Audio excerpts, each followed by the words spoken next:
Bonjour et bienvenue dans cette vidéo consacrée à la posture de présentation et à la réception de la critique. Nous verrons ensemble quelques éléments pour préparer les différentes présentations qui vont jalonner votre parcours de projet. Nous détaillerons donc, dans un premier temps, la posture générale que vous devrez adopter pour présenter votre projet, et dans un second temps, les manières de recevoir la critique et de modifier votre solution en conséquence ou pas. Première chose, la posture de présentation. La présentation de projet est un exercice à part, qui n'est pas un concours d'éloquence ni une présentation de produit, mais plutôt quelque chose entre une démonstration et un dialogue. Pour rappel, ces présentations auront lieu au moins une fois à chaque fin de phase, qu'il s'agisse de l'immersion, de la conception ou de la formalisation.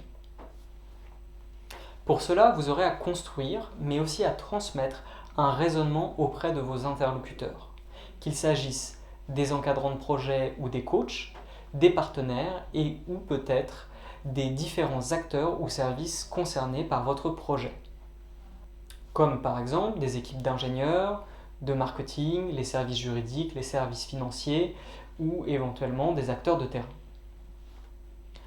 Pour cela, et c'est le plus important, vous devez créer un discours cohérent. Ce raisonnement s'appuiera sur votre expérience de projet que vous devrez raconter. Cependant, comme nous l'avons évoqué dans nos premiers cours, le parcours de projet n'est pas linéaire et s'apparente plutôt à une course d'orientation.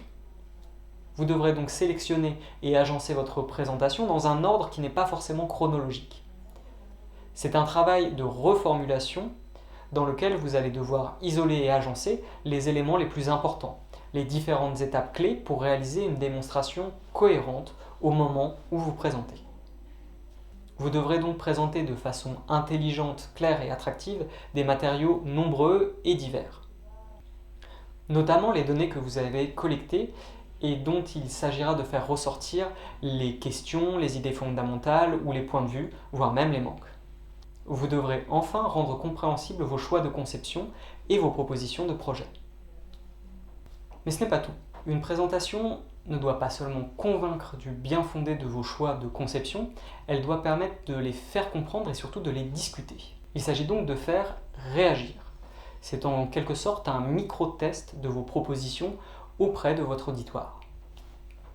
Prévoyez pour cela différentes hypothèses ou types de solutions dans les présentations initiales et intermédiaires qui permettront donc de mieux cerner les attentes des différentes parties prenantes et d'envisager des scénarios auxquels vous n'auriez peut-être pas pensé, grâce à leur réaction. Enfin, la présentation, si elle est bien conduite, a un effet stratégique important, car elle permet d'embarquer les acteurs auxquels vous vous présenterez. Et nous vous renvoyons pour plus de détails à la vidéo précédente sur la notion de service, et celle que vous trouverez également plus tard sur la question des cartographies de valeurs. Pour ces 3 raisons, vous devrez systématiquement prévoir un temps d'échange, en général plutôt à la fin de la présentation, pour discuter de vos choix et accueillir la critique. Ce qui nous amène à la deuxième partie de cette vidéo. En effet, il est fort probable que vos partenaires émettent un certain nombre de commentaires, de questions pour comprendre vos choix, mais aussi de recommandations, voire de critiques. Il est important de les écouter et de les prendre en compte, car même si vous apportez un point de vue nouveau sur une problématique, la poursuite du projet dépend de l'engagement de tous les acteurs.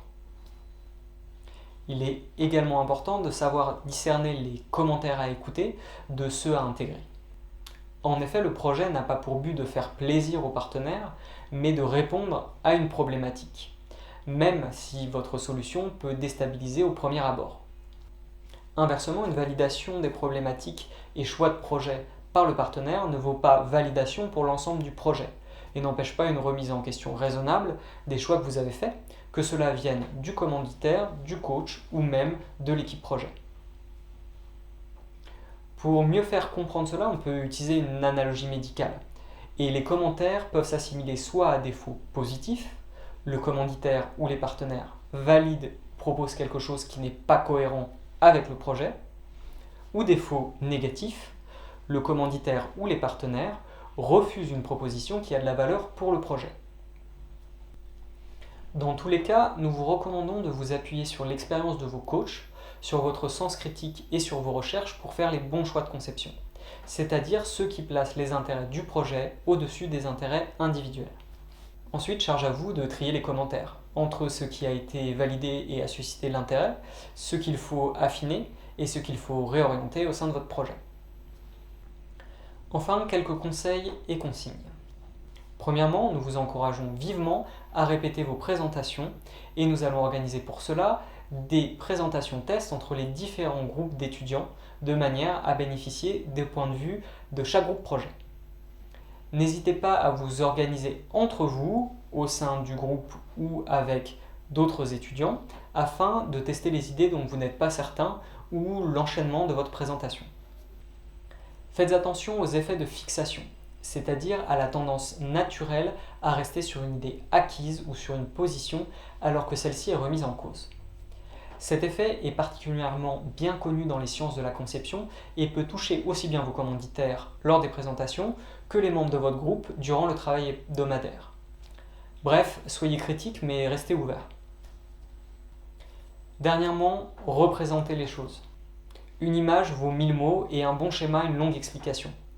Utilisez vos recherches de terrain, vos recherches de référence, l'iconographie et les méthodes de représentation visuelle que nous vous proposons pour illustrer systématiquement votre propos.